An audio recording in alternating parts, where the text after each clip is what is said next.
বাবা, তোর বাপ তোকে দোকানে যেতে বলেছে। কেন মা? তোর বাবা অনেক অসুস্থ, তারপরও দোকানে গেছে। আমাদের অবস্থা তো তুই বুঝতেই পারছিস। একদিন দোকান না খুলে আমাদের সংসার চলবে না। আচ্ছা মা, ঘরে গিয়ে ফ্রেশ হয়ে তারপর যাই। আচ্ছা, তাহলে তুই রুমে গিয়ে ফ্রেশ হয়ে আয়, আমি তোর জন্য ভাত বাড়ছি। তারপর স্বাধীন তার মায়ের কাছ থেকে রুমে চলে যায়। রুমে গিয়ে ফ্রেশ হয়ে স্বাধীন তার মার কাছে গিয়ে বলতে লাগে, মা, কই তুমি? খেতে দাও। একটু বস, আমি খাবার নিয়ে আসছি। তারপর স্বাধীনের মা রুম থেকে বেরিয়ে রান্নাঘর থেকে খাবার বেড়ে নিয়ে এসে স্বাধীনের সামনে দেয়। খাবার দাবার শেষ করে স্বাধীন তার মায়ের কাছ থেকে বিদায় নিয়ে বেরিয়ে পড়ে তার বাবার দোকানের উদ্দেশ্যে। চলেন এবার স্বাধীনের পরিচয় দেওয়া যাক। আমাদের গল্পের নায়ক হচ্ছে স্বাধীন। তার বাবা একজন চাওয়ালা। ফুটপাতে তাদের একটা দোকান আছে। সে দোকানে যা ইনকাম হয় তা দিয়েই তাদের সংসার চলে। ফুটপাত দিয়ে হাঁটতে হাঁটতে তার বাবার দোকানের সামনে চলে আসে স্বাধীন। তখনই স্বাধীনের বাবার স্বাধীনকে দেখে ফেলে। স্বাধীনকে উদ্দেশ্য করে তার বাবা বলতে লাগে, তুই এসেছিস বাবা? আমি আরও ভাবছিলাম যে দোকানটা বন্ধ করে বাসায় চলে যাব। শরীরের অবস্থা খুব একটা ভালো না। তাহলে তুমি এখন বাসায় গিয়ে রেস্ট নাও, আমি দোকানদারি করছি। শোন, তুই কিন্তু অনেক রাগী, কারোর সাথে খারাপ ব্যবহার করবি না। আচ্ছা বাবা, তুমি তাহলে বাসায় চলে যাও। আর শোন, সালাম মস্তান ভাই আসতে পারে, ও এসে যা চাইবে তাই দিবি, আর ওর কাছ থেকে টাকা চাইবে না। কেন বাবা, ওর কাছ থেকে টাকা চাইবো না কেন? শোন, পুরো শহরের বড় বড় ব্যবসায়ীরা ভয় পায় সালাম আর সালামের ভাইদের, আর সেখানে তো আমরা মাত্র চাওয়ালা। তাই বলে কি মুখ বুজে সব কিছু সহ্য করব? হ্যাঁ, প্রয়োজন হলে তাই করবি। আর ওদের মুখের উপর কিছু বললে দেখবি আমার দোকানটাই ভেঙে দিয়ে যাবে। তখন না খেতে পেয়েই মরে যাব। আচ্ছা বাবা, তাদেরকে কিছুই বলবো না আমি। তারপর তার বাবা স্বাধীনকে দোকানটা বুঝিয়ে দিয়ে বাড়ির উদ্দেশ্যে হাঁটতে লাগে। তখন স্বাধীন পকেট থেকে 10 টাকা বের করে তার বাবাকে দেয়। কিসের টাকা এটা? তুমি যে সকালে আমাকে দিয়েছিলে কলেজে যাওয়ার জন্য টাকা, এটা সেই টাকা। আর আমার টাকা লাগেনি। তোমার তো শরীর অসুস্থ, তাই তুমি টাকাটা নিয়ে বাড়িতে যাও। আমার লাগবে না, তুই কালকে টাকা নিয়ে কলেজে যাস। কলেজ তো এখান থেকে মাত্র 2 কিলোমিটার দূরে, তো কলেজে হেঁটে যাওয়া যায়। আর আমার হাত খরচ লাগে না, সেটা তো তুমি ভালো করেই জানো। তারপর স্বাধীনের বাবা স্বাধীনের কাছ থেকে 10 টাকা নিয়ে একটা রিক্সা করে বাড়ির উদ্দেশ্যে রওনা হয়। তারপর স্বাধীন গিয়ে দোকানদারি করতে লাগে। একটু পর অনেকগুলো গুন্ডা একত্রে তাদের দোকানের দিকে আসতে লাগে। এসে তাদের দোকানের সামনে নেমে তাদের দোকানের ব্রাঞ্চিতে বসে। স্বাধীনকে উদ্দেশ্য করে বলতে লাগে। সালামের ছোট ভাইয়ের কথাগুলো শুনে মুহূর্তে রেগে যায় স্বাধীন। পরক্ষণে নিজেকে সামলে নিয়ে দোকানে বসে থাকে। একটু পর সালামের ছোট ভাই স্বাধীনকে উদ্দেশ্য করে বলতে লাগে, কিরে ছোট, তোর বাপ কই? ভাই, বাবা একটু অসুস্থ, তাই বাসায় চলে গেছে। শালার ওরা এক পা কবরে গেছে দোকানদারি কইরা খায়। তোর মতো একটা দামড়া ছেলে থাকতে বুড়া বাপরে দিয়ে কেন দোকানদারি করাই খাস? সালামের ছোট ভাইয়ের কথাগুলো শুনে মুহূর্তে রেগে যায় স্বাধীন। পরক্ষণেই নিজেকে সামলে নিয়ে দোকানে বসে থাকে। একটু পর সালামের ছোট ভাই স্বাধীনকে উদ্দেশ্য করে বলতে লাগে, কিরে, তা ভালো চা বানাতে পারিস তো নাকি? হ্যাঁ ভাই, বানাতে পারি। তা 25টা চা বানায়। তারপর স্বাধীন ভদ্র ছেলের মতো 25টা চা বানিয়ে দেয়। সালিমের ছোট ভাইয়ের পাশে থাকার প্রত্যেকটা ছেলেকে চা দেয়। সকলকে চা দিয়ে স্বাধীন দোকানের ভিতরে এসে চেয়ারে বসতে ওই পাশ থেকে সালামের ছোট ভাই তার ছেলেগুলোকে উদ্দেশ্য করে বলতে লাগে, কিরে, তোর আর কিছু খাবি? না ভাই, চলেন। তারপর সালামের ছোট ভাই সেখান থেকে উঠে চলে যেতে যাবে। তখনই স্বাধীন পিছন থেকে সালামের ছোট ভাইকে বলতে লাগে, ভাইয়া, এতগুলো চা খেলেন, দামটা দিলেন না যে? চার দাম নিবি তাই না? হ্যাঁ, তাহলে দোকানের বাইরে আয়, টাকা নিয়ে যা। তারপর স্বাধীন দোকান থেকে বেরিয়ে সালামের ছোট ভাইয়ের কাছে গিয়ে টাকা নিতে যাবে। তখনই সালামের ছোট ভাই ঠাস ঠাস করে স্বাধীনের গালে থাপ্পড় লাগিয়ে দেয়। আর তখনই রেগে গিয়ে সালামের ছোট ভাই স্বাধীনকে উদ্দেশ্য করে বলতে লাগে, তোর সাহস কি করে হয় আমার কাছ থেকে টাকা চাওয়ার? এতে তোর সৌভাগ্য যে আমরা তোর বাবার দোকান থেকে চা খাই। জানিস কত বড় বড় রেস্টুরেন্টের মালিকরা বলে আমার এখানে খান ফ্রি, কিন্তু তোর বাবার হাতের চা এক অন্যরকম স্বাদ আছে, তার কারণে এখানে চলে আসি। আর তুই কি না আমাদের কাছ থেকে টাকা চাচ্ছিস? কথাটা বলে সেখান থেকে চলে যায় সালামের ছোট ভাই। হঠাৎ থাপ্পড় খেয়ে স্বাধীন মাটিতে পড়ে যায়। তারপর সেখান থেকে সালামের ছোট ভাই চলে যেতে স্বাধীন উঠে নিজের শরীর মুছে দোকানের ভেতরে গিয়ে দোকানদারি করতে লাগে। সন্ধ্যার দিকে দোকান বন্ধ করে ঘরের উদ্দেশ্যে রওনা হয় স্বাধীন।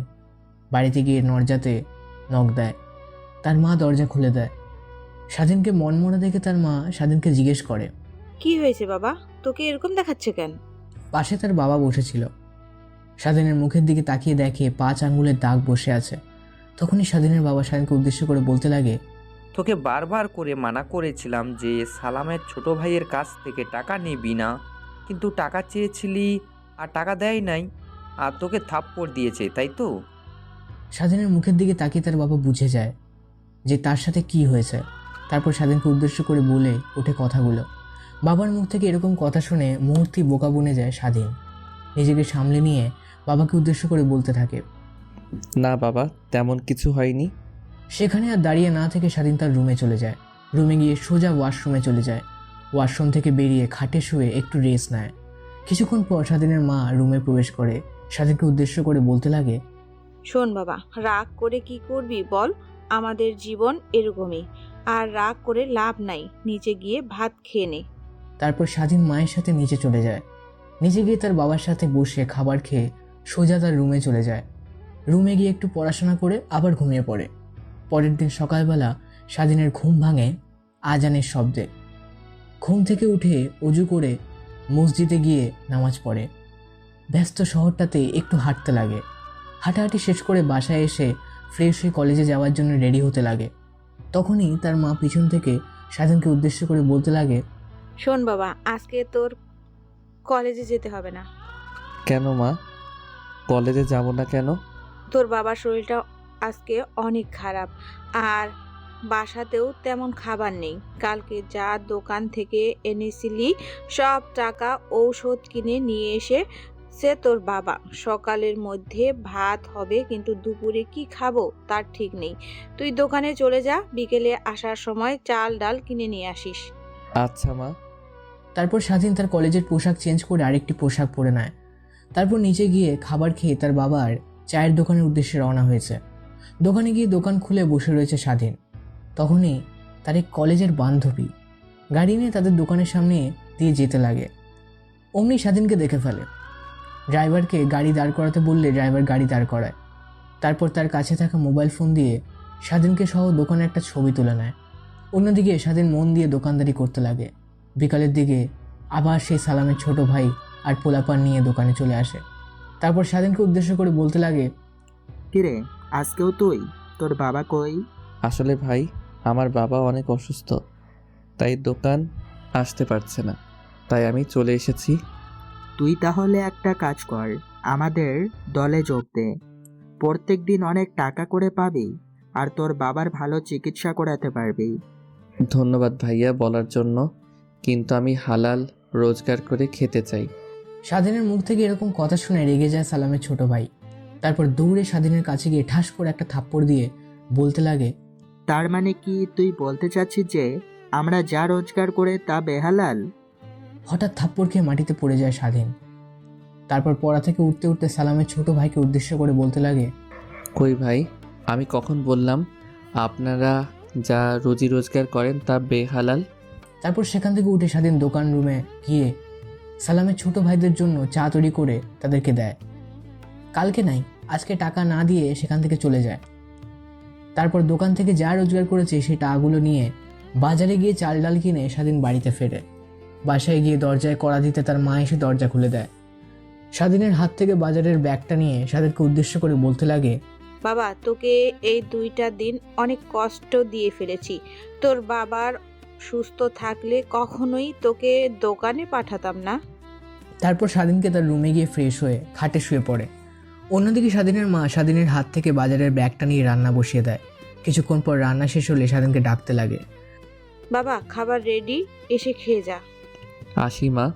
তারপর স্বাধীন তার রুম থেকে বেরিয়ে খাবার রুমে গিয়ে খাওয়া দাওয়া শেষ করে আবার রুমে চলে আসে। রুমে গিয়ে পড়তে বসে স্বাধীন। পড়াশোনা শেষ করে ঘুমিয়ে যায়। পরের দিন সকালবেলা ঘুম ভাঙে আজানের শব্দে। ঘুম থেকে উঠে নামাজ পড়ে। শহরটা একটু ঘুরে দেখে। ফুটপাতে ফ্লাইওভার অলিগলিতে পড়ে আছে অবনত শিশু। আর স্বাধীন মনে মনে ভাবছে, এদের জন্য যদি কিছু করতে পারতাম নিজেকে অনেক উপকৃত মনে হতো। যেখানে নিজেদেরই দিনকাল চলে কষ্টে, তাহলে এদের বিষয় নিয়ে ভাবাটা বোকামি। কিন্তু আমি যদি বড় হতে পারি তাহলে এদেরকে আমি দেখব। এই ভাবতে ভাবতে সেখান থেকে চলে যায় বাসায় স্বাধীন।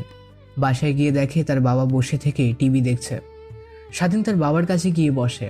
বাবাকে উদ্দেশ্য করে স্বাধীন বলতে লাগে, বাবা, তোমার এখন কেমন লাগছে? হঠাৎ ছেলের এরকম কথা শুনে পাশে ঘুরে দেখে তার কাছে বসে আছে স্বাধীন। তারপর স্বাধীনকে উদ্দেশ্য করে তার বাবা বলতে লাগে, হ্যাঁ বাবা, এখন একটু ভালো লাগছে।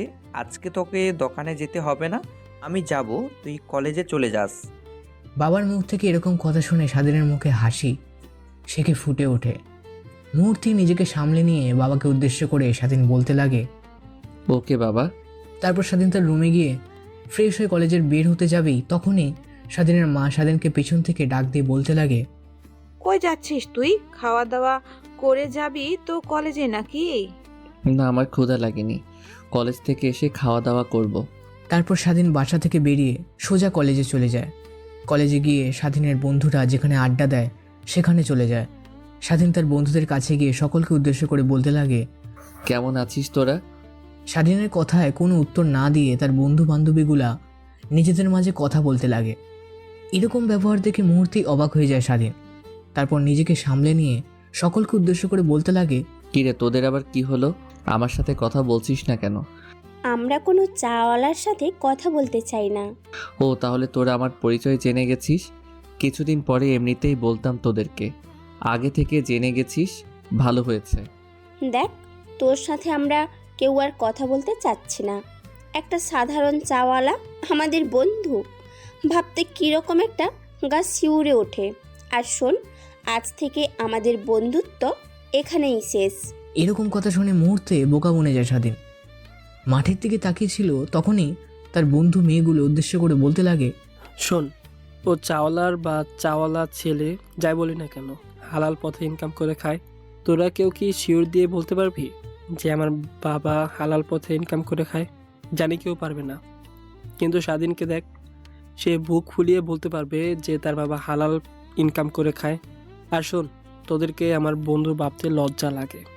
যেখানে তোরা মানুষকে টাকার বিনিময়ে চেনস, সেইখানে বন্ধুত্বের কি মূল্য আছে বল? আর কোনো কথা না বলে স্বাধীনের বন্ধু সেখান থেকে চলে যায়। একটু পর স্বাধীন রওনা হয় ক্লাসের উদ্দেশ্যে। অন্যদিকে স্বাধীনের বন্ধু বান্ধবীরা নিজেদের মধ্যে বলাবলি করছে, আইসে স্বাধীনের হয়ে বড় বড় ডায়লগ দিতে। গরিবদের সাথে ঘুরলে আমাদের মানুষ গরিব ভাববে।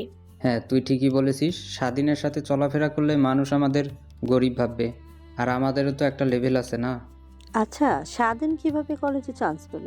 ওদের না আছে টাকা, না পয়সা, না আছে খালু, তাহলে কিভাবে এই কলেজে চান্স পেল? যেখানে কোনো আমাদের এই কলেজে চান্স পাওয়ার জন্য মা বাবার কাছে গিয়ে কান্না করতে হয়েছে, সেখানে ওই এমনিতেই চান্স পেয়ে গেল কেমনে? আরে, ও তো আমাদের কলেজের টপার, আর ও অনেক ব্রিলিয়ান্ট স্টুডেন্ট, তাই চান্স পেয়েছে। আর কলেজে যে পড়ে, ওর প্রতি মাসে এতগুলো টাকা কে দেয়? আরে, তুই জানিস না প্রিন্সিপাল ওর কাছ থেকে কোনো টাকা নেয় না, কারণ পুরো বিভাগের ভেতরে টপ হয়েছে, তাই কলেজের নাম হয়েছে। আর তার জন্যই তো প্রিন্সিপাল স্বাধীনের কাছ থেকে কোনো টাকাই নেয় না। ও তাই বল। মারিয়া যে বলল স্বাধীন একটা চাওয়ালা, সেটা থেকে চিন্তা করছি ও কি করে প্রিন্সিপালকে টাকা দেয়। তাহলে এই কাহিনী। তাদের মাঝে আরও কথোপকথন হতে থাকে। অন্যদিকে স্বাধীন তার বন্ধু গিয়ে বসে পড়ে ক্লাসরুম। স্যার আসলে এক এক করে ক্লাস শেষ করে স্বাধীন বাড়ির উদ্দেশ্যে রওনা হয়। রাস্তা দিয়ে হেঁটে হেঁটে বাড়ি যাচ্ছিল, তখন একটা ছেলে দেখতে পায় একটা ছেলে ভিক্ষা করছে। একটু পর সেখান থেকে কোথায় যেন যেতে লাগে। স্বাধীন ছেলেটাকে অনুসরণ করতে হাঁটতে লাগে। একটু পর একটা গ্যারেজে ঢুকে পড়ে ছেলেটা। স্বাধীন তার পিছু পিছু গ্যারেজে ঢুকে পড়ে। পরিত্যক্ত গ্যারেজে ঢুকেই তো স্বাধীন অবাক, কারণ সেখানে দেখতে পায় ওই ছেলেটার মতো অনেক ছেলেরাই আছে যেখানে। তাদেরকে উদ্দেশ্য করে একটা লোক বলতে লাগে, শোন, তোরা কিন্তু আগের মতো টাকা দিচ্ছিস না আমাকে। জানি না তোরা ঠিকমতো কালেকশন করতে পারতেছিস কিনা, আমার কাছ থেকে কিছু লুকাচ্ছিস, তাই এখন থেকে আমি চিন্তা করেছি তোদেরকে নিয়ে শহরে ড্রাগ সাপ্লাই দেবো। ওস্তাদ, ড্রাগস আবার কি? তোদেরকে অত বুঝতে হবে না, ওটা আমার নেশা আর ওর দাম অনেক বেশি। আমরা যদি পুরো শহর থেকে ড্রাগ সাপ্লাই করতে পারি তাহলে অনেক টাকা লাভবান হবো আমরা। এখন এই দিকে আই সবাই, কয় টাকা করে আজকে জোগাড় করলি? তারপর এক এক করে ছেলেগুলো সেখানে থাকা একটা লোকের কাছে গিয়ে টাকা দিতে লাগে। একটু পর স্বাধীন যে ছেলেটাকে অনুসরণ করলো, সে ছেলেটা গিয়ে টাকা দেয়। তখনই ছেলেটার মাথার চুল টেনে ধরে লোকটা বলতে লাগে, এটা কি তোর বাপের আশ্রম নাকি যে এই 2 টাকা নিয়ে আসছিস?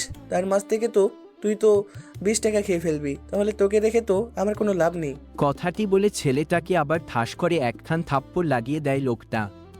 এদিকে এইসব দৃশ্য দেখে মুহূর্তেই রেগে যায় স্বাধীন। নিজেকে আর কন্ট্রোল করতে না পেরে স্বাধীন দৌড়ে লোকটার গলা চেপে ধরে বলতে লাগে, তোর কি ঘরে ছেলে নাই যে এই ছেলেদেরকে দিয়ে এভাবে কাজ করাচ্ছি? তোর কি মৃত্যুর ভয় নেই? তুই কে আর তোর সাহস কি করে হয় আমার গলা ধরার? আমি যেই হই না কেন, তোকে তা জানতে হবে না। তুই আগে নিজের কথা ভাব। কথাটি বলে স্বাধীন তার পেটে রড ঢুকিয়ে দেয়। মুহূর্তে নিস্তেজ হয়ে মাটিতে লুটিয়ে পড়ে লোকটা। সেখানে থাকা সকল ছেলেগুলো স্বাধীনকে দেখে বলতে লাগে, ভাই আপনি উস্তাদকে মেরে ফেললেন কেন? আজ থেকে আমাদের দেখবে কে বলেন?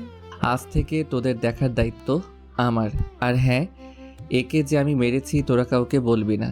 আর এর লাশটাকে গ্যারেজের পিছনে পুঁতে রেখে দে। তারপর স্বাধীনের কথা অনুযায়ী ছেলেগুলো লোকটাকে তুলে নিয়ে গিয়ে গ্যারেজের পেছনে মাটিতে পুঁতে রেখে আসে। তারপর ছেলেগুলো স্বাধীনকে উদ্দেশ্য করে বলতে লাগে, ভাই আপনি কে? এর আগে তো কখনো এখানে দেখিনি আপনাকে, আর হঠাৎ করে মেরে ফেললেন কেন আমাদের বসকে? শোন, তোদের বস কি মেরে ফেলেছি কারণ তোদের বস তোদের উপর নির্যাতন করত। আমি তা সহ্য করতে না পেরে তোদের বসকে মেরে ফেলেছি।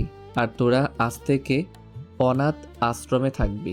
তারপর স্বাধীন সেখানে থাকা ছেলেগুলোকে নিয়ে অনাথ আশ্রমে চলে যায়। অনাথ আশ্রমে গিয়ে সেখানে থাকা লোকটিকে উদ্দেশ্য করে স্বাধীন বলতে লাগে, আঙ্কেল, এই ছেলেগুলো আজ থেকে এখানে থাকবে। শোনো বাবা, তুমি যে এইখানে ছেলেদেরকে নিয়ে আসো, কিন্তু জানো না এই অনাথ আশ্রমে কে চালায়? এই অনাথ আশ্রম চালাতো ইউনুস নামের এক লোক, কিন্তু সে কিছুদিন আগে মারা গেছেন।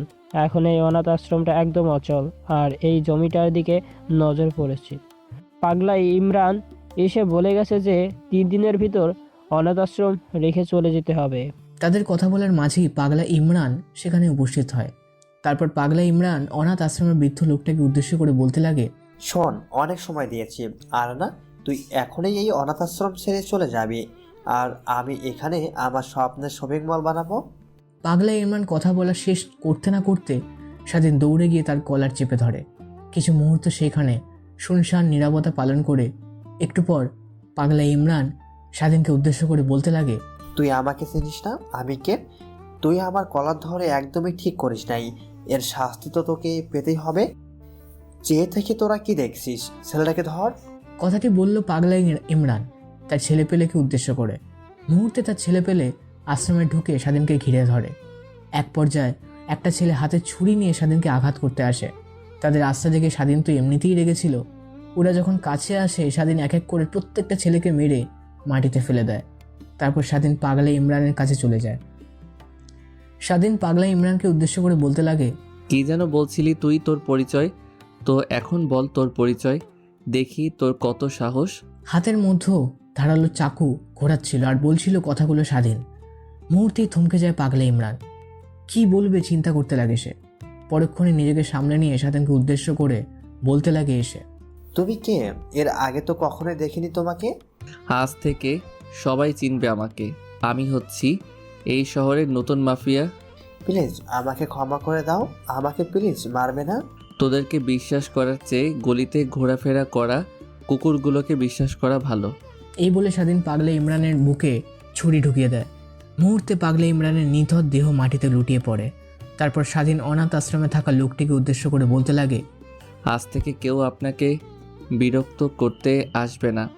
আর পুলিশ আসলে বলবেন নিজেদের মাঝে ঝামেলা লেগে মারামারি করেছে তারাই। মাঝখান দিয়ে পাগলা ইমরান মরে গেছে।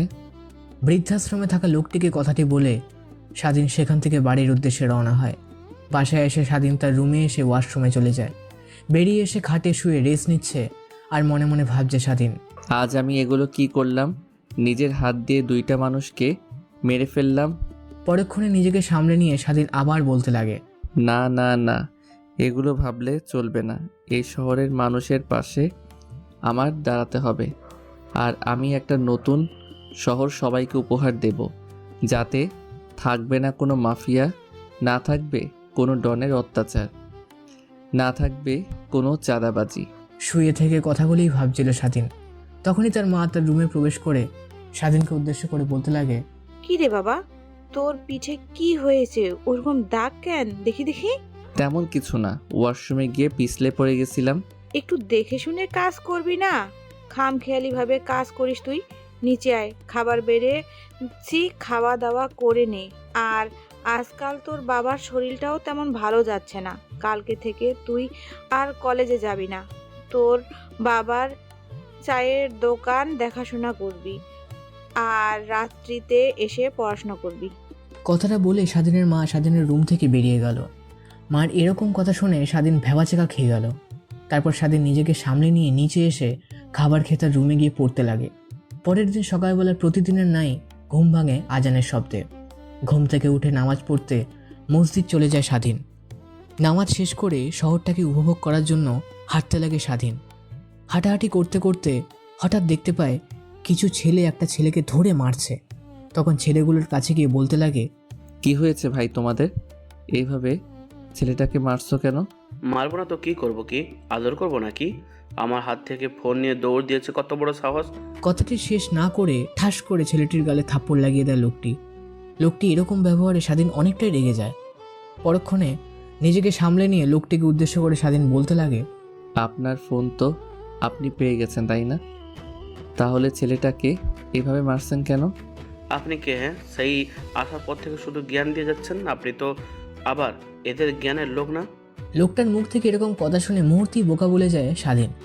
পরক্ষণে নিজেকে সামনে নিয়ে লোকটিকে উদ্দেশ্য করে স্বাধীন বলতে লাগে, কি বলছেন কি আপনি? আমাকে কি দেখে আপনার ছিনতাইকারী মনে হচ্ছে? আর হ্যাঁ, একটা কথা, আপনার ফোন পেয়ে গেছেন, এখান থেকে চলে যান। ভাই, এদেরকে ছাড় দিলেই এরা মাথায় উঠে বসে, তাই এদেরকে না মারলে সাইজ হয় না। লোকটি কথাটা বলেই ছেলেটির হাত থেকে ফোন নিয়ে সেখান থেকে চলে যায়। লোকটি যাওয়ার পর ছেলেটিকে স্বাধীন ফুটপাতে বসিয়ে জিজ্ঞাসা করতে লাগে, তোমার নাম কি? ভাই সৌরভ। তুমি এই কাজ কেন করো? ভাই, আমি এই কাজটা করতে চাই না, মানুষজন আমাদেরকে দিয়ে জোর করে করায়। কেন তোমাদেরকে জোর করে এই কাজ করাবে?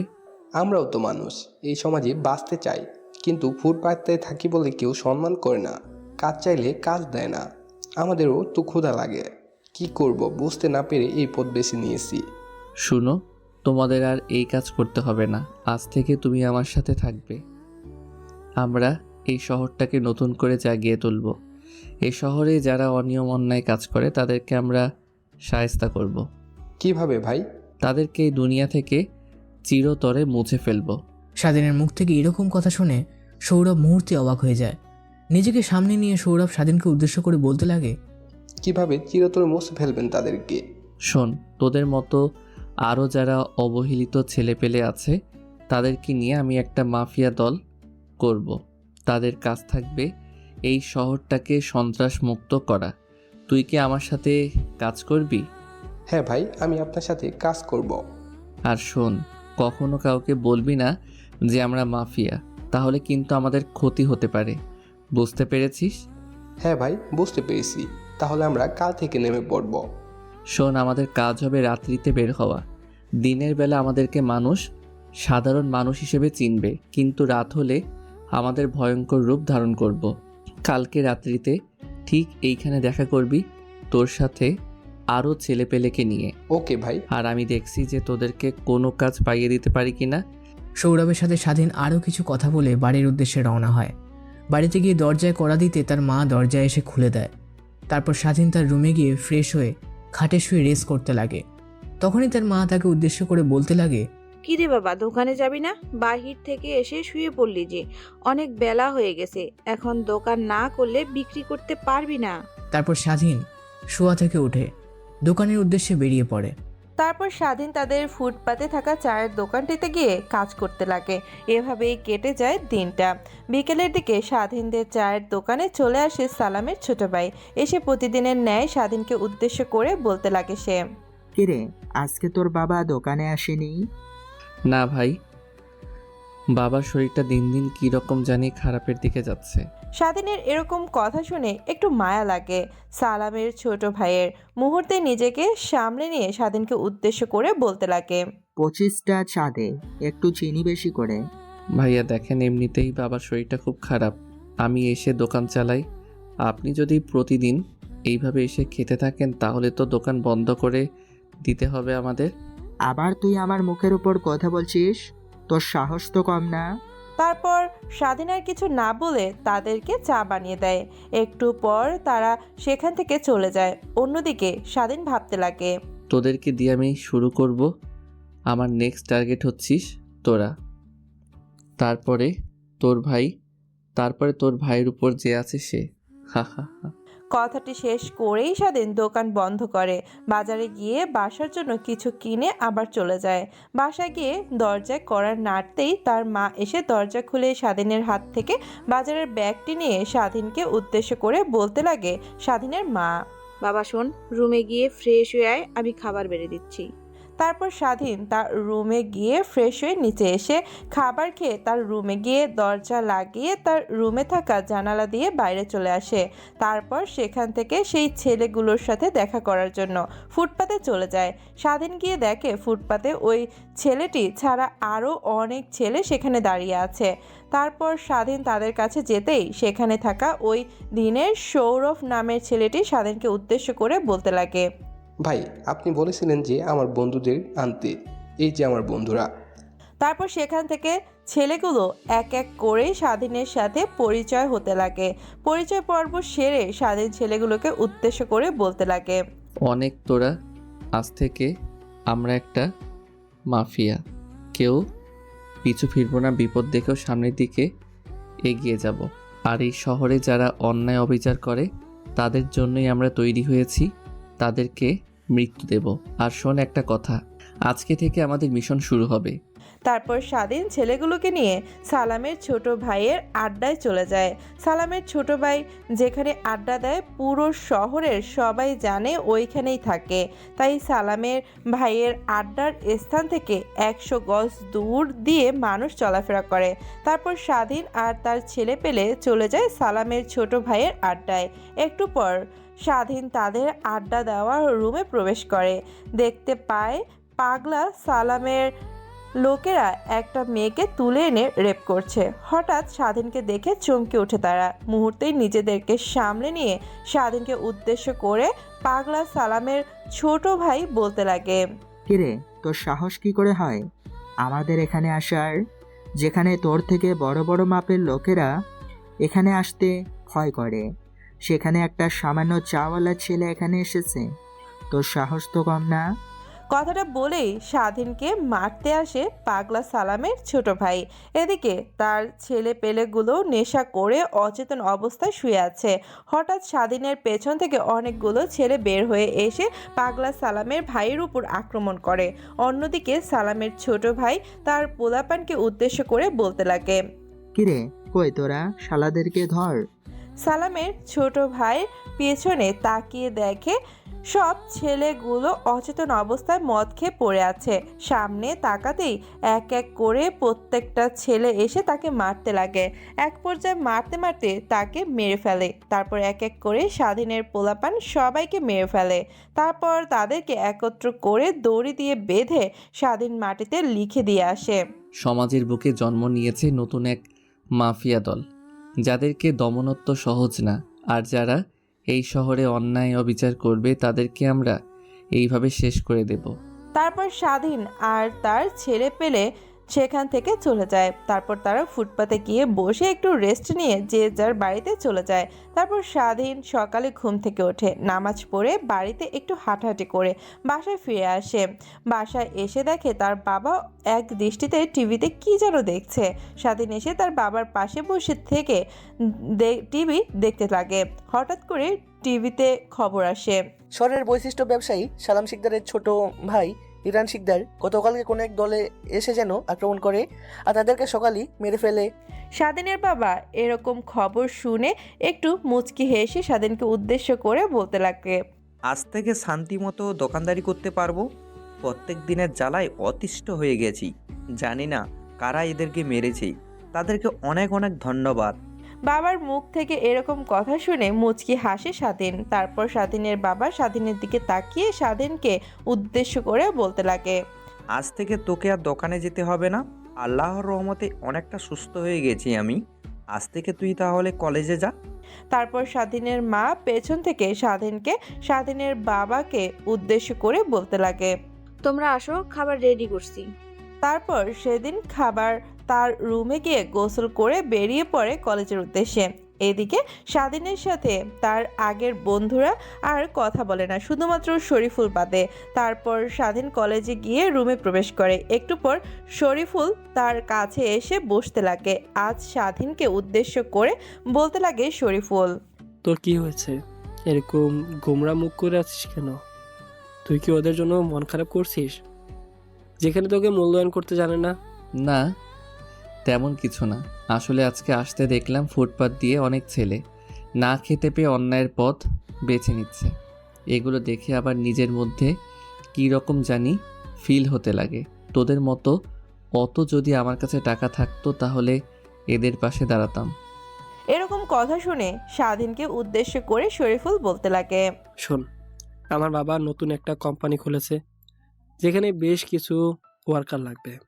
তাহলে কালকে তুই ছেলেগুলোকে নিয়ে আমার বাবার কোম্পানিতে চলে যাস, আর এই নে কার্ড, আমার নাম বলবি, তাহলে বাবা সব বুঝতে পারবে। তারপর স্বাধীন শরীফুলের কাছ থেকে কার্ডটি নিয়ে নেয়। শরীফুলকে ধন্যবাদ দিয়ে আরও কিছু কথা বলল। ক্লাসরুমে স্যার চলে আসে। তারপর ক্লাস শেষ করে স্বাধীন বাড়ির উদ্দেশ্যে বেরিয়ে যায়। অন্যদিকে শরীফুলের বাবা হচ্ছে এই শহরের বিশিষ্ট ব্যবসায়ী, যে কিনা এই শহরের বড় বড় বিল্ডিং তৈরি করে, তাই সেখানে কিছু ওয়ার্কার লাগবে। তার জন্য শরীফুল স্বাধীনকে বলল কথাগুলো। অন্যদিকে স্বাধীন বাসায় গিয়ে দরজা কড়া নাড়তেই তার মা এসে দরজা খুলে দেয়। স্বাধীনকে দেখে তার মা বলতে লাগে, শোন বাবা, একটু তাড়াতাড়ি ফ্রেশ হয়ে নিচে আয়, খাবার খেয়ে তোর বাবার জন্য খাবার নিয়ে যা। তারপর স্বাধীন রুমে গিয়ে ঝটপট ফ্রেশ হয়ে নিচে এসে খাবার খেয়ে তার বাবার জন্য খাবার নিয়ে দোকানের উদ্দেশ্যে রওনা হয়। দোকানে গিয়ে তার বাবাকে খাবার দিয়ে স্বাধীন আবার বাসায় চলে আসতে যাবে। তখনই একবার মনে করে যে ফুটপাতে থাকা ছেলেগুলোর সাথে দেখা করে যায়। তখন চলে যায় স্বাধীন। ফুটপাতে গিয়ে দেখে ছেলেগুলো বসে আছে। তখন স্বাধীন তাদের মাঝে গিয়ে বলতে লাগে, শোন, তোদের একটা কাজের ব্যবস্থা করেছি আমি। কন্ট্রাকশনের কাজ করতে পারবি তোরা? রাজমিস্ত্রি কাজ করতে পারবি তোরা? হ্যাঁ ভাই, পারবো আমরা। শোন, আমার এক কলেজের বন্ধুর বাবা বড় বড় বিল্ডিং তৈরি করে, তো সেইখানে তোদেরকে কাজ করতে হবে। হ্যাঁ ভাই, আমরা পারবো। তারপর স্বাধীন ছেলেগুলোর সাথে আরও কিছু কথা বলে বেরিয়ে পড়ে বাসার উদ্দেশ্যে।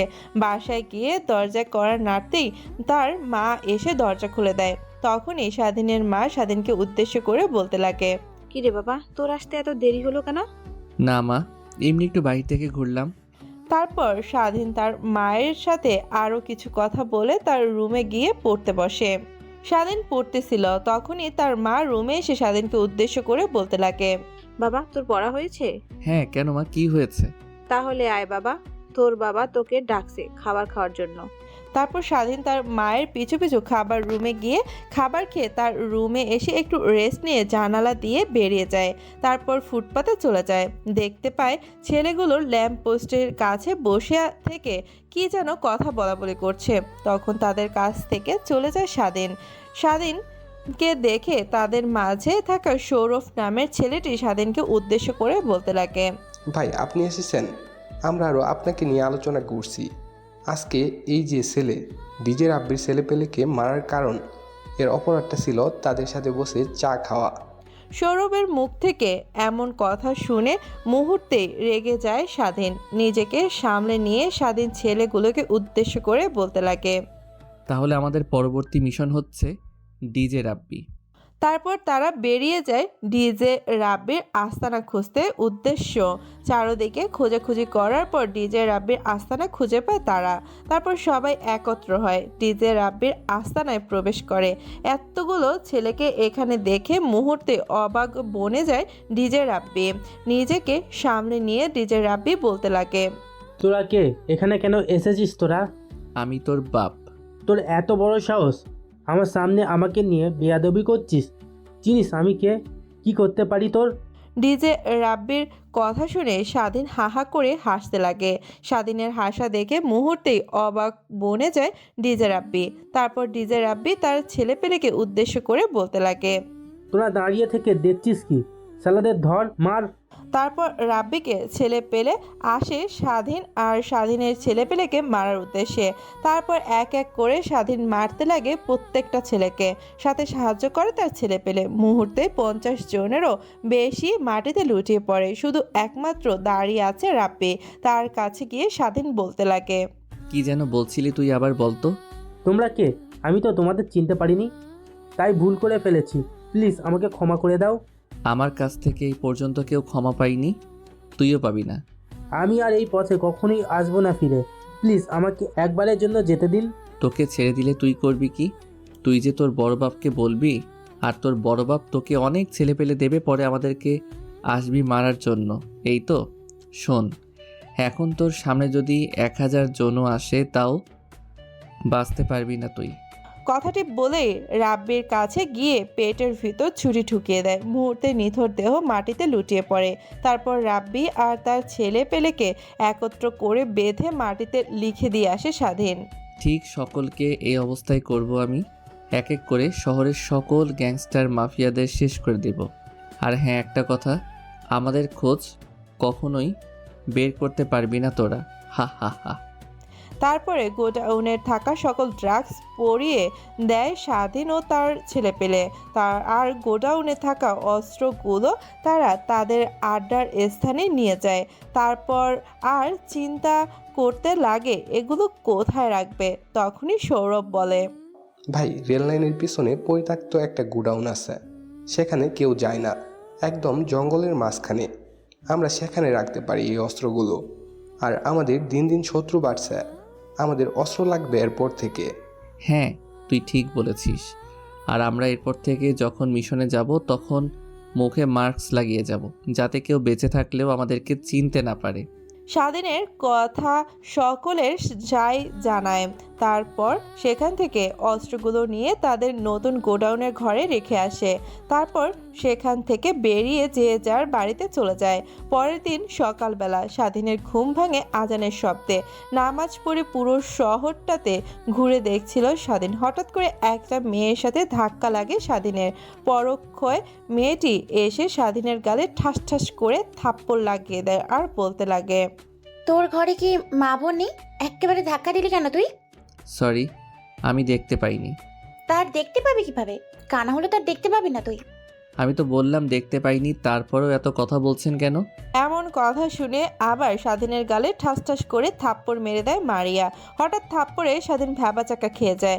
আর একটা থাপ্পড় দিতেই যাবে, তখনই স্বাধীন মারিয়ার হাত ধরে ফেলে আর মারিয়াকে উদ্দেশ্য করে বলতে লাগে, এতক্ষণ মুখ বুজে সহ্য করছিলাম, আর না, আমি তো বললাম ভুল করে হয়ে গেছে। তোর এত বড় সাহস আমার হাত ধরিস? চিনিস আমি কে? আপনি যেই হন না কেন, আপনি একজন মানুষ, এটাই আপনার আসল পরিচয়। মেয়েটার সাথে কথা বলছিল তখনই দেখতে পায় স্বাধীন কিছুটা দূর থেকে একটা লোক তাকে কি যেন বলছে। স্বাধীন লোকটার ইশারা বুঝতে না পেরে সেখানে স্থির হয়ে দাঁড়িয়ে আছে। কিরে, কথা বলছিস না কেন? আমার পরিচয় জানিস? না। আমার বাবা হলো এই শহরের নতুন এসআই, আর তুই আমার সাথে বেয়াদবি করছিস। এর ফল কি হবে তুই জানিস? মেয়েটার সাথে কথা বলতে বলতে লোকটি স্বাধীনের কাছে চলে আসে। তারপর স্বাধীনকে উদ্দেশ্য করে লোকটি বলতে লাগে, তোকে বললাম একটু ওয়েট কর, আর আমাকে রেখে চলে আসলি। লোকটির কথা বলার ধরন দেখে বুঝতে পারলো যে এটা মেয়েটির বাবা। আর তখন স্বাধীনকে না মেয়েটিকে ইশারা দিয়েছিল। দেখো না বাবা, এই ছেলেটা আমাকে ধাক্কা দিয়ে আবার আমার উপরে গলাবাজি করছে। আসলে আঙ্কেল, আমি খেয়াল করিনি, সেই রকম হঠাৎ করে ধাক্কা লেগে গেছে। আমি সরি বলেছি, তারপরও আমাকে অনেকগুলো থাপ্পড় মেরেছে।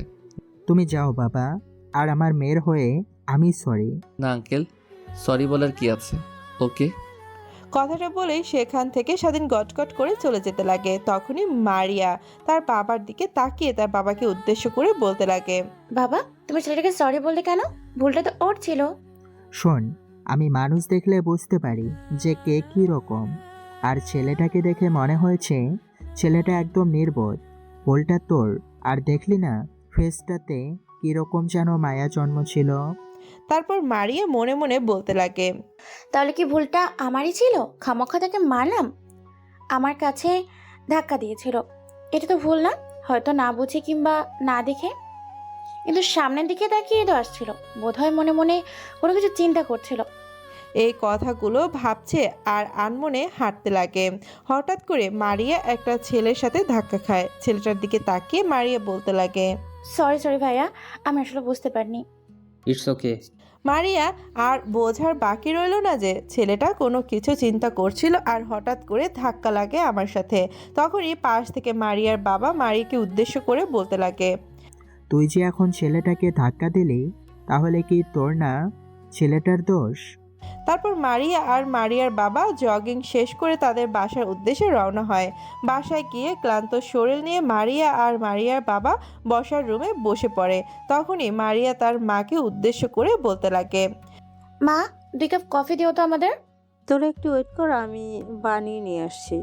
তারপর মারিয়া আর তার বাবা বসে থেকে টিভিতে খবর দেখছিল। হঠাৎ করে একটা খবরে চোখ আটকে যায় মারিয়া আর মারিয়ার বাবার। খবরটা ছিল এরকম, শহরের নামকরা ডন ডিজে রাব্বিকে কে বা কারা যেন তার দলবল সহ তাকে খুন করে রেখে গেছে, আর মাটিতে মেসেজ দিয়ে গেছে শহরে যারা খারাপ কাজ অন্যায়ের সাথে জড়িত তাদেরকে শোধরানোর জন্য, নাহলে এর মতো সবার অবস্থা হবে। এই কথাগুলোই বলেছে মাফিয়া গ্রুপ। মারিয়ার বাবা এরকম খবর পেয়ে চমকে যায়। তখনই তার ফোনে একটা ফোন আসে। স্যার কই আপনি? খবর তো নিশ্চয়ই শুনেছেন আজকের ব্যাপারটা। উপর মহল থেকে স্যার আসছে, আপনি জলদি চলে আসেন পুলিশ স্টেশনে। ফোনটা রেখে দীর্ঘ একটা নিঃশ্বাস ছাড়ে মারিয়ার বাবা। তখন মারিয়া তার বাবার দিকে তাকিয়ে বলতে লাগে, কই যাবে তুমি এখন?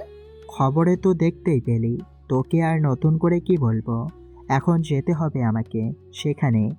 পাশ থেকে মারিয়া একটু চিন্তিত কণ্ঠ নিয়ে তার বাবাকে উদ্দেশ্য করে বলতে লাগে, আসলে কি বাবা, ডিজে রাব্বি না কি যেন বললো লোকটা, সে কি অনেক বড় ডন ছিল? আমি তো এখানে 2 দিন ধরে ট্রান্সফার নিয়ে এসেছি, তো কারোর সম্পর্কে তেমন একটা ধারণা নেই আমার। তা তো তুই ভালো করেই জানিস, এর আগেও নাকি কাউকে এইভাবে মেরে মাটিতে মেসেজ দিয়ে গিয়েছিল। আগের ওসি আমাকে বলে গেছে। তো বুঝতে পেরেছো তুমি? কি বুঝবো? হ্যাঁ, কারণ আগে ওসি ভালো করে জানতো যে এখন শহরে একটা নতুন রূপ নেবে, তাই সে তড়িঘড়ি করে এই শহর থেকে অন্য শহরে ট্রান্সফার নিয়ে চলে গেছে। তাও হতে পারে। তারপর মারিয়ার বাবা তার মায়ের কাছ থেকে উঠে তার রুমে গিয়ে পুলিশ ইউনিফর্ম পরে বের হতে লাগে বাসা থেকে। অমনি মারিয়ার মা পেছন থেকে ডেকে বলতে লাগে, এই যে কই যাচ্ছেন আপনি? খাওয়া দাওয়া করে তো যান। বাইরে খেয়ে নেব আমি। কথাটি বলেই বাড়ির বাইরে চলে যায় মারিয়ার বাবা। তারপর গাড়ি করে সোজা রাব্বিদের গোডাউনে চলে যায়। অন্যদিকে স্বাধীন শহরটা দেখা শেষ করে বাসায় গিয়ে দেখতে পায় তার বাবা উদ্গ্রীব কণ্ঠ নিয়ে টিভির দিকে এক দৃষ্টিতে তাকিয়ে আছে।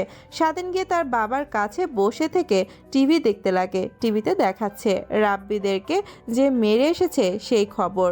তারপর স্বাধীনের বাবা স্বাধীনকে উদ্দেশ্য করে বলতে লাগে, শহরে কোন গ্যাং এলো আবার গরিবদের পাশে দাঁড়াতে? দেখবি শহরের সব গ্যাংস্টার এখন কমে যাবে। পেছন থেকে স্বাধীনের মা স্বাধীনকে আর তার বাবাকে উদ্দেশ্য করে বলতে লাগে, টিভি বন্ধ করে এবার খেতে আসো। তারপর স্বাধীনের বাবা আর স্বাধীন খাবার টেবিলে গিয়ে খাওয়া দাওয়া শেষ করে নেয়। খাবার টেবিল থেকে স্বাধীন তার রুমে চলে যায়। অন্যদিকে স্বাধীনের বাবা তার চায়ের দোকানের উদ্দেশ্যে বেরিয়ে পড়ে। অন্যদিকে স্বাধীন রুমে গিয়ে ফ্রেশ হয়ে বেরিয়ে এসে নিজেকে একটু পরিপাটি করে কলেজের উদ্দেশ্যে বেরিয়ে পড়ে। কলেজে যেতেই শরীফুলের সাথে দেখা হয় স্বাধীনের। তারপর তারা একটি গাছের নিচে বসে থেকে কথা বলতে লাগে। সেদিনের পর থেকে স্বাধীন আর শরীফুলের সাথে তাদের আগের আর বন্ধু বান্ধবীরা কথা বলে না। অন্যদিকে মারিয়ার বাবা বের হতে মারিয়া তার মাকে উদ্দেশ্য করে বলতে লাগে, মা, এখানকার নামকরা কলেজে আমি ভর্তি হব। আর তুমি যে বলেছিলে এখানকার নামকরা কলেজে তোমার কোনো আত্মীয় প্রিন্সিপাল, তাহলে চলো না যাওয়া যাক। তুই রুমে গিয়ে ফ্রেশ হয়ে রেডি হয়ে আয়, আমি প্লেটগুলো মেজে তারপর তোর সাথে যাব। তারপর মারিয়া তার রুমে গিয়ে ফ্রেশ হয়ে নিজেকে একটু পরিপাটি করে। নিচে এসে দেখে তার মা বসে থেকে টিভি দেখছে। তখন মারিয়া তার মা বের হয়ে যায় কলেজের ভর্তি হওয়ার উদ্দেশ্যে। কলেজে গিয়ে কলেজ গেটে দিয়ে প্রবেশ করে সোজা প্রিন্সিপালের রুমে চলে যায় মারিয়া আর তার মা। প্রিন্সিপাল মারিয়ার মাকে দেখে বলতে লাগে, কি রে বেহালা, এতদিন পরে এখানে? শোন, তোর এখানে আসলাম একটু দরকারে। তাই এত বছর পর আমাকে এমন কি দরকার পড়লো যে সোজা আমার কলেজে চলে আসলি? আসলে এই হচ্ছে আমার মেয়ে মারিয়া, তোর দুলাভাইয়ের কাজের জন্য আমরা অনেক আগেই শহরে থাকতাম, কিন্তু ট্রান্সফার হয়ে আবার এই শহরেই চলে এসেছি। আর মেয়েটাকে কোথায় ভর্তি করব, তখন মা বলল তোর কথা, তুই নাকি এই শহরের নামকরা কলেজের প্রিন্সিপাল, তাই আসলাম। ও তাই বল। তারপর মারিয়ার ভর্তির ফর্মালিটিগুলো পূরণ করে। মারিয়া তার মায়ের হাত ধরে প্রিন্সিপালের রুম থেকে বেরিয়ে তার মাকে উদ্দেশ্য করে বলতে লাগে, এটা তোমার কি হয় মা? আর এমনভাবে কথা বলছো যে শত বছর আগে পরিচয় দুজনের। শোন, এই হচ্ছে তোর মরিয়ম খালা ছেলে ফেরোজ। তোকে যে মাঝে মাঝে বলতাম যে আমাদের মধ্যে অনেক ভালো বন্ধুত্ব ছিল, এই সে ফিরোজ। তারপর মারিয়া তার মায়ের সাথে আরও কিছু কথা বলতে লাগে সেখানে দাঁড়িয়ে। তখনই প্রিন্সিপাল রুমের বাইরে এসে মারিয়া কি নিয়ে পুরো কলেজটা দেখাতে লাগে আর মারিয়াকে উদ্দেশ্য করে বলতে লাগে, শোন, আমি তোর মামা, আমাকে স্যার বলবি না, আর তোর কোনো সমস্যা হলে আমাকে বলবি। একটু পর মারিয়াকে নিয়ে তাদের ক্লাসরুমে ঢুকে প্রিন্সিপাল স্যার। হঠাৎ প্রিন্সিপাল স্যারের সাথে মেয়েটিকে দেখে সবাই উদ্গ্রীব কণ্ঠ নিয়ে চেয়ে থাকে। তখনই প্রিন্সিপাল স্যার সকলকে উদ্দেশ্য করে বলতে লাগে, এর নাম মারিয়া। মারিয়া আজ থেকেই কলেজে পড়বে, ওর বাবা এখানকার নতুন এসআই। আর একটা কথা, কেউ মারিয়াকে বিরক্ত করবে না। কথাটি বলেই স্যার ক্লাসরুম থেকে চলে যায়। অন্যদিকে মারিয়া গিয়ে একটা মেয়ের সাথে বসে পড়ে আর সেই মেয়েটির উদ্দেশ্য করে বলতে লাগে, hi, I'm Maria, and you? Hi, আমার নাম সাদিয়া। তাদের কথা বলার মাঝেই ক্লাসরুমের স্যার প্রবেশ করে পড়াতে লাগে। তখন স্যার একটা প্রশ্ন করতেই সামনে থেকে স্বাধীন দাঁড়িয়ে উত্তর দেয়। হঠাৎ সকালের কথা মনে পড়ে যায় মারিয়ার আর মনে মনে ভাবতে লাগে, এটা সেই ছেলেটা না যার সাথে সকালে ঝগড়া করলাম? তাহলে ছেলেটাও এই স্কুলেই পড়ে? মারিয়ার ভাবনা ছেদ ঘটে স্যারের ডাকে। পরক্ষণে নিজেকে সামলে নিয়ে চারিদিকে তাকিয়ে মারিয়া বসে। স্যার মারিয়া কি উদ্দেশ্য করে বলতে লাগে, এই মেয়ে, তুমি কি কলেজে নতুন নাকি? জি স্যার।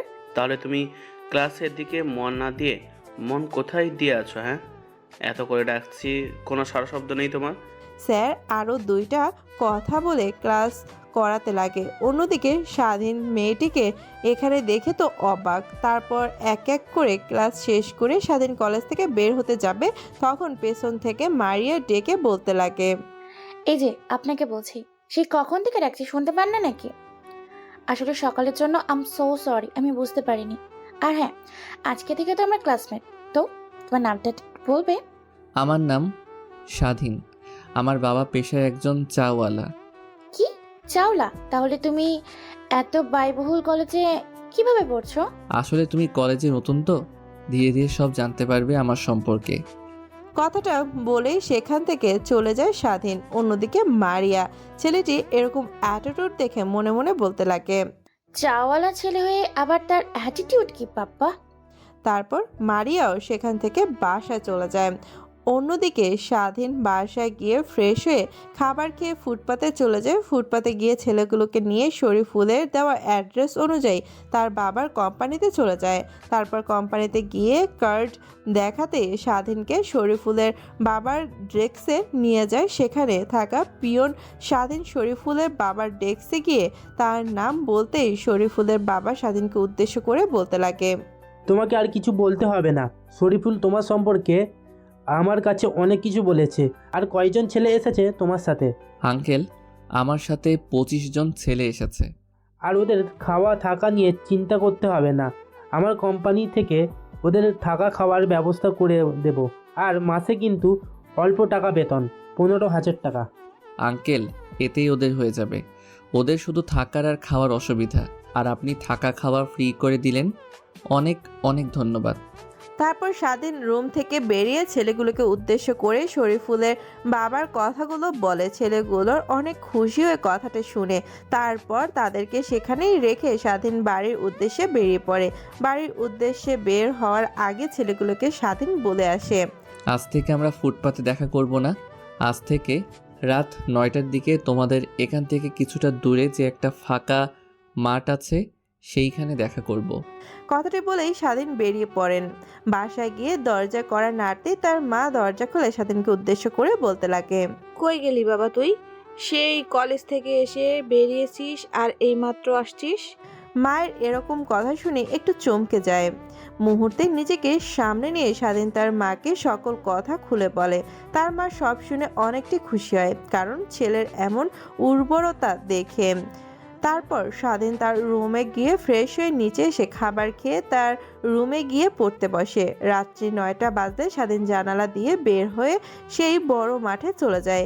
গিয়ে দেখতে পায় সেখানে ছেলেগুলো আগে থেকেই উপস্থিত। তারপরে স্বাধীন ছেলেগুলোকে উদ্দেশ্য করে বলতে লাগে, আমরা যখন পরপর শহরের নামকরা 2টা গ্যাংকে শেষ করে দিয়েছি, তখন আমাদেরকে ভয় করে অনেক ছোট ছোট গ্যাং লিডাররা সরেই গেছে। এখন শুধু বেঁচে আছে মাত্র 2টা লিডার। ওরাই সবটাকে ধ্বংস করে। ধীরে ধীরে আমরা ওই দুজনকেও শেষ করে দেব। তারপর তাদের বাপকেও আমরা শেষ করে দেব। স্বাধীনের কথায় সবাই সম্মতি জানায়। তারপর তারা তাদের গোডাউন ঘরে গিয়ে যার যার পোশাক পরে নেয়। সকলে কালো পোশাক পরে নেয় এবং মুখে মাস্ক লাগিয়ে নেয়। পিস্তল হাতে নিয়ে বেরিয়ে পড়ে শহরের নামকরা মাফিয়া লিডার সালামের উদ্দেশ্যে। একটু পর স্বাধীনরা সালামের গোপন স্থানে চলে যায়। সেখানে পৌঁছে দেখে যে সালাম আর সালামের লোকেরা ড্রাগস সাপ্লাই দেওয়ার জন্য প্রস্তুতি নিচ্ছে। হঠাৎ দরজা ভেঙে স্বাধীন আর স্বাধীনের লোকেরা প্রবেশ করে। হঠাৎ স্বাধীনকে আর স্বাধীনের ছেলেদেরকে দেখে সালাম বলে, কে রে তোরা, এখানে কেন এসেছিস? পরিচয় দিলে ঠিকই চিনতে পারবি। আমরাই হচ্ছে এই শহরের নতুন মাফিয়া, যার উদ্দেশ্য এই শহর থেকে তোর মতো দেশের শত্রু, শহরের শত্রু মাফিয়াদেরকে শেষ করা। কথাটা বলেই সালামের লোকেদের উপর গুলি বর্ষণ শুরু হয়। একটু পর স্বাধীন ইশারা দিয়ে সকলকে গুলি করতে নিষেধ করে। তারপর সালামের কাছে গিয়ে স্বাধীন বলতে লাগে, কিরে, এখনই ভয় পেয়ে গেলি? তোর কাছে জানি না কতজন মাথা নত করেছে, তারপরেও তাদেরকে শেষ করে দিয়েছিস। জানি না তাদেরকে কত শাস্তি দিয়ে মেরেছিস, কিন্তু আমি তোকে শাস্তি না দিয়ে মারবো। কথাটি বলেই স্বাধীন সালামের মাথার কাছে গুলি নিয়ে গিয়ে ঠাস ঠাস করে 3টা গুলি করে। মুহূর্তে লুটিয়ে পড়ে সালামের নিথর দেহ মাটিতে। তারপর স্বাধীন আর তার ছেলেরা সালাম আর তার লোকদেরকে গোডাউন ঘরের বাহিরে উঠোনে একত্র করে দড়ি দিয়ে বেঁধে রাখে সেখানে। আর অন্যদিকে স্বাধীন পুরো গোডাউন ঘর আগুন লাগিয়ে দেয়। পুড়ে যেতে লাগে কোটি কোটি টাকার ড্রাগস। তারপর স্বাধীন মাটিতে একটা মেসেজ লিখে দিয়ে সেখান থেকে চলে যায়। এখন বর্ষার দিন, আর তার ছেলেরা গোডাউন ঘরে গিয়ে পৌঁছায়। তারপর নিজেদের পোশাক চেঞ্জ করে বন্দুকগুলো সামলে রেখে সেখান থেকে বাসা চলে যায়। স্বাধীন গিয়ে জানালা দিয়ে ঘরে প্রবেশ করে, জানালা লাগিয়ে দিয়ে ঘুমিয়ে পড়ে। পরের দিন সকালবেলা ঘুম ভাঙে আজানের শব্দে।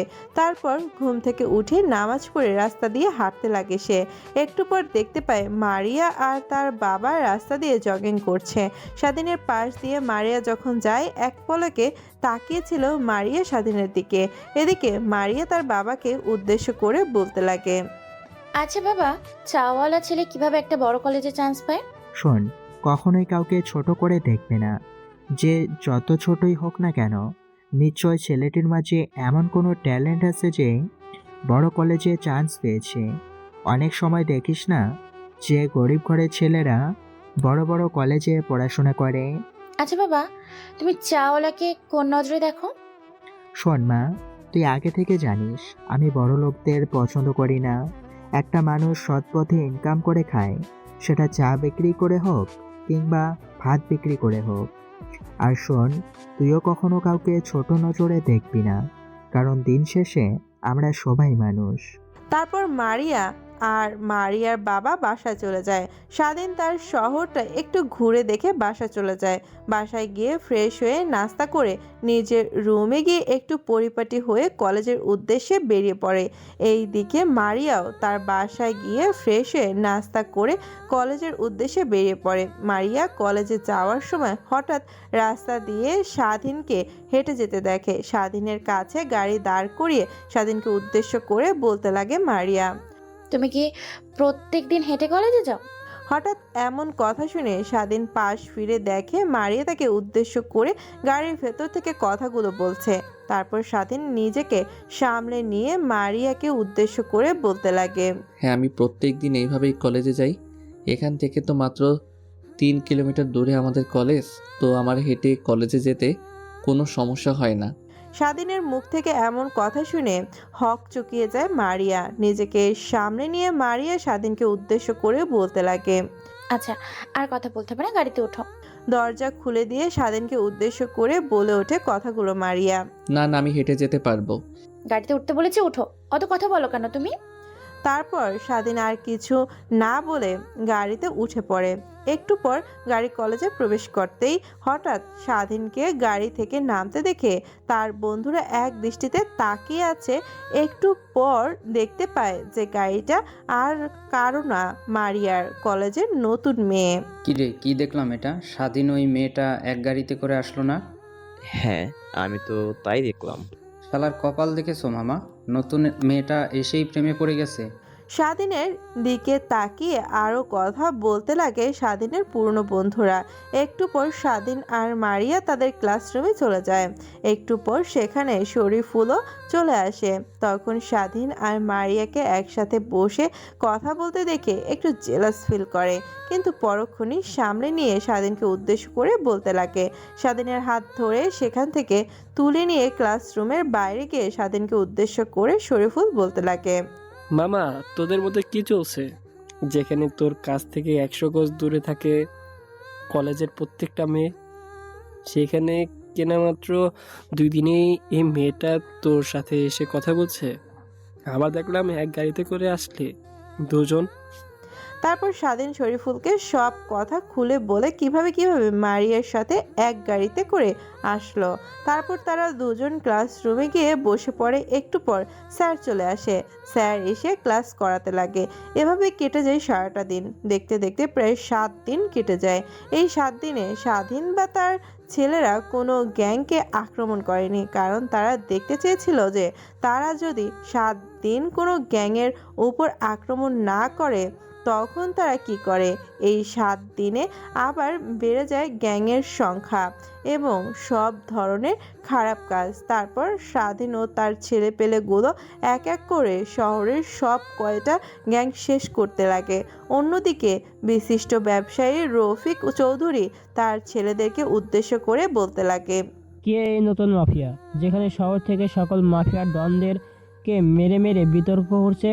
স্যার, নতুন মাফিয়া গ্যাংয়ের ভয়ে আমাদের যে ছেলেগুলো ছিল তারাও এই কাজ থেকে সরে যাচ্ছে।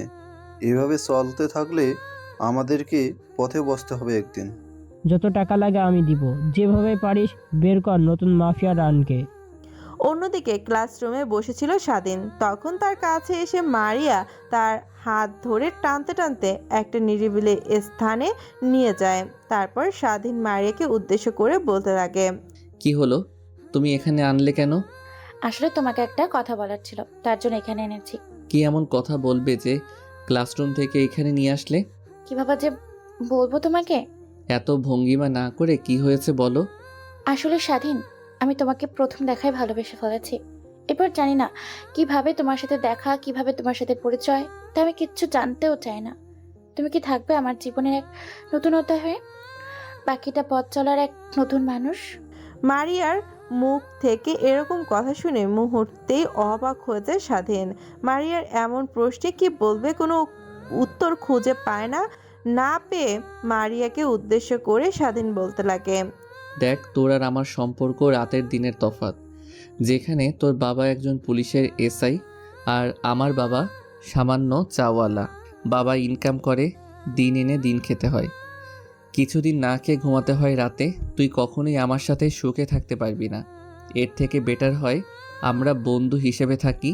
স্বাধীনের মুখ থেকে এমন কথা শুনে মারিয়া অবাক হয়ে যায়। কিছুক্ষণ চুপ থেকে স্বাধীনের দিকে তাকিয়ে কান্না মিশ্রিত কণ্ঠে বলতে লাগে, আমার কোনো সমস্যা হবে না, সব কিছু মানিয়ে নিব। তুই এখন আবেগের বশে এগুলো কথা বলছিস।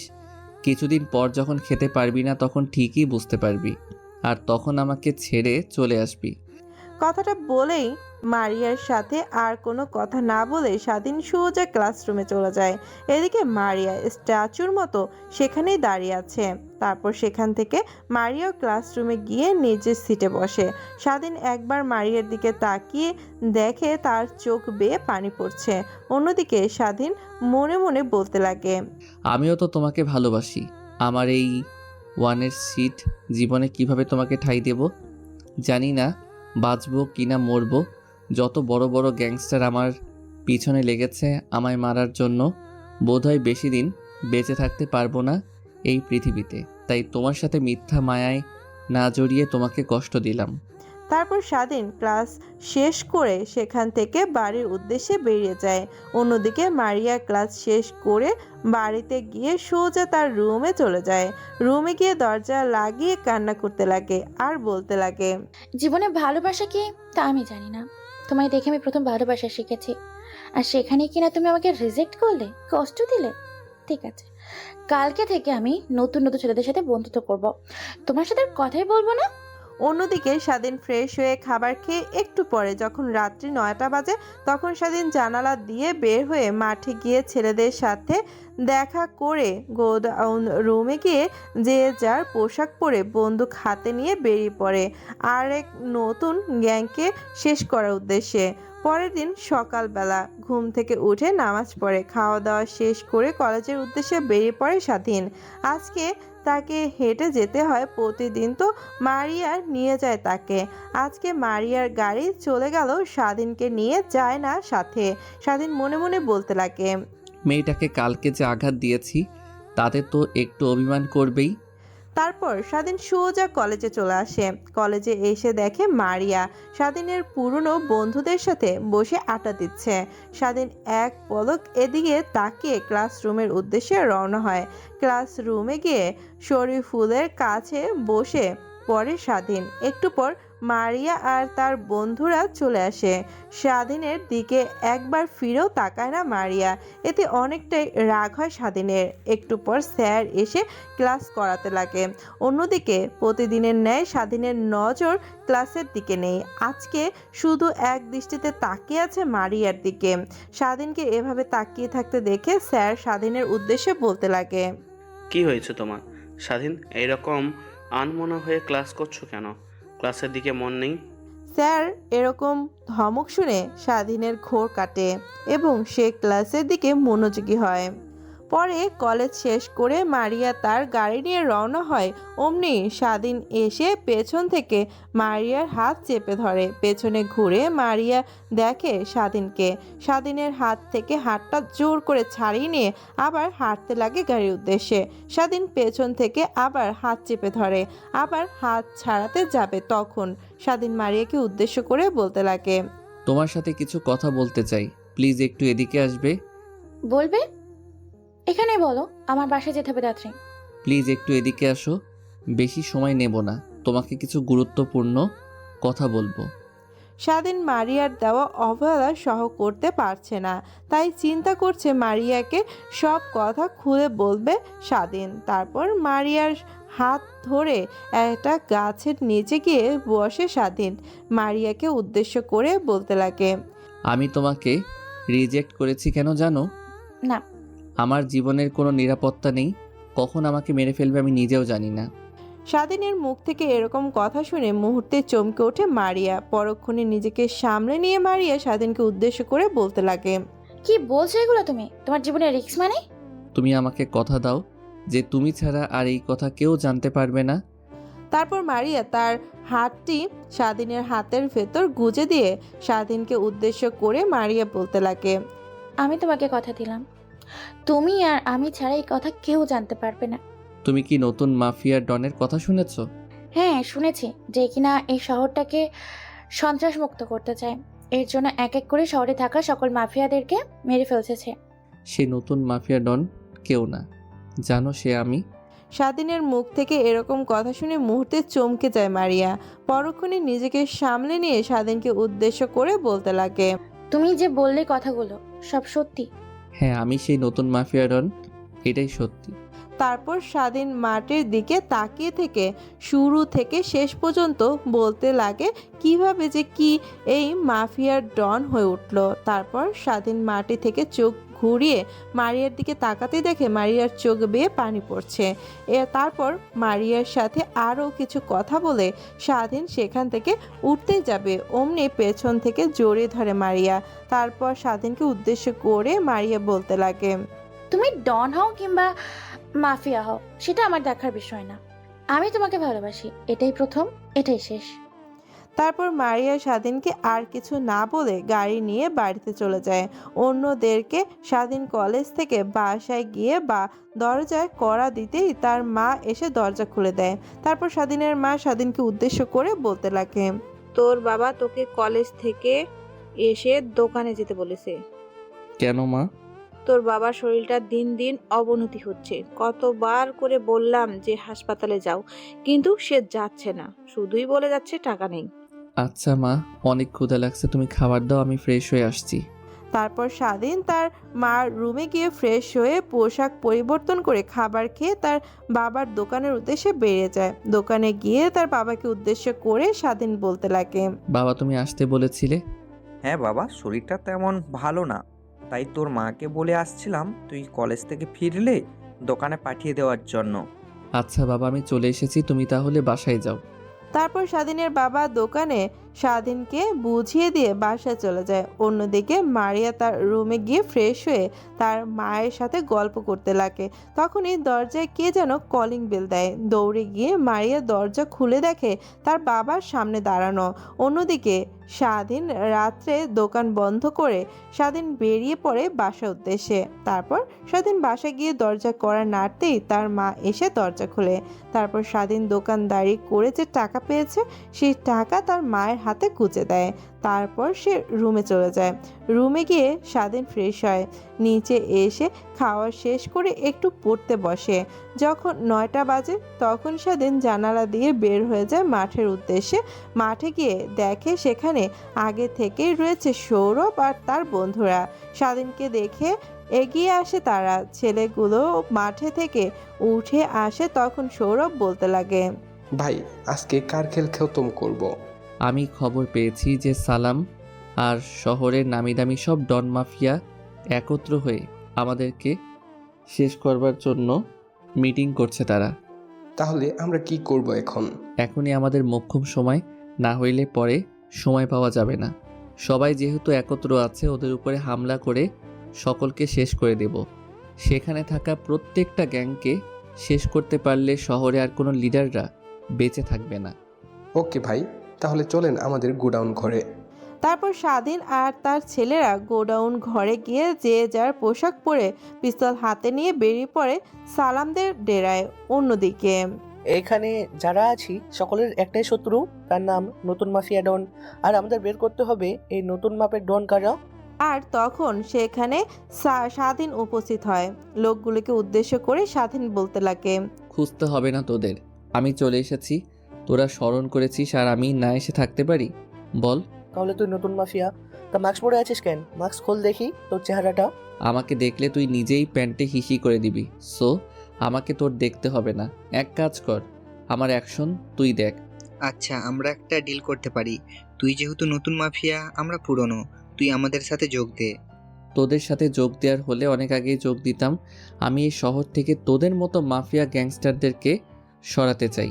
এর জন্যই আমি নতুন একটা মাফিয়া গ্যাং তৈরি করেছি, যার নাম নতুন মাফিয়া। ভাই দেখছেন কি, শালাকে এখানেই মেরে ফেলি। তখনই লোকটিকে ঠাস ঠাস করে থাপ্পড় লাগিয়ে দেয় সালাম আর স্বাধীনকে উদ্দেশ্য করে বলতে লাগে, দেখছিস না এখানে বড়রা কথা বলছে, তো তোরা এখানে কি কথা? আর শোন, আমরা এখানে মীমাংসা করব, কেউ কারো ক্ষতি করতে চায় না। আর অন্যদিকে সালাম মনে মনে ভাবছে, ছেলেটা একবার আমার টোপ গিললে তারপর দেখ ওকে কি নাস্তানাবুদ করছি। পুরো শহর থেকে মাফিয়া সারাবি না, তোর অস্তিত্বই রাখবো না এই শহরে। হঠাৎ স্বাধীন বলে, স্বাধীনকে তো তুই বোকা পেয়েছিস যে তোদের সাথে হাত মিলিয়ে কাজ করব আমি। তারপর সেখানে থাকা প্রত্যেকটা গ্যাংস্টার স্বাধীনের উপরে আক্রমণ করতে লাগে। অমনি দরজা দিয়ে প্রবেশ করে স্বাধীনের ছেলে পেলে হাতে বন্দুক নিয়ে এক এক করে গুলি করে মারতে লাগে সকলকে।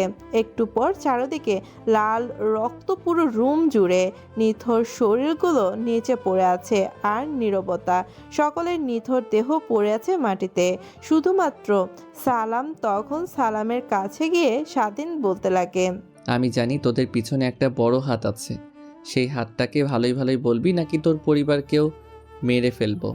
হঠাৎ স্বাধীনের মুখ থেকে পরিবারের শব্দটি শুনে মুহূর্তে কেঁপে ওঠে সালাম। তারপর স্বাধীনকে উদ্দেশ্য করে সালাম বলতে লাগে, ভাই আমাকে আর আমার পরিবারকে মারবেন না, আমি আপনাকে সব কথা খুলে বলছি। তারপর সালামকে সেখান থেকে নিয়ে গিয়ে চেয়ারে বসিয়ে বেঁধে রাখে। সালামকে প্রশ্ন করতে লাগে, তোকে মারবো না, তুই যদি সত্যি কথা বলিস তোদের পিছে কে আছে সত্যি কথা বলবি। ভাই আমাদের সকলের লিডার এখানকার এমপি, ওই আপনাদেরকে প্রশাসনের হাত থেকে রক্ষা করে। আর হ্যাঁ, আমাদেরকে ড্রাগ সাপ্লাই দেয় সেই এমপি। আর এই শহরের প্রত্যেকটাই ডন মাফিয়ার লিডার এমপি। সালামের মুখ থেকে এরকম কথা শুনে মুহূর্তে চমকে ওঠে স্বাধীন। পরক্ষণে নিজেকে সামলে নিয়ে স্বাধীন সালামকে উদ্দেশ্য করে বলতে লাগে, তো এখন তুই এমপিকে ফোন করবি আর বলবি যে এখানে সব গ্যাংয়ের সাথে সবার গ্যাঞ্জাম হয়েছে, আর তাকে এসে ঝামেলাটা মিটিয়ে দেওয়ার জন্য বলবি।